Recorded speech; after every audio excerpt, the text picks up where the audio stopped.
How to turn off activity about you notifications. Hi guys, in this video I will show you how to turn off more activity about you notifications.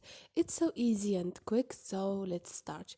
First thing, go to your Facebook and now click on those three lines up there and click on the setting icon beside the search icon and click on notifications and click on more activity about you.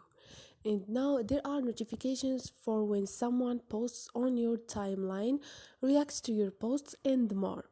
uh, for example, if someone shared your photo, all you need to do is allow notifications on Facebook. Turn on this option and you are not gonna receive them on Facebook by push emails or SMS.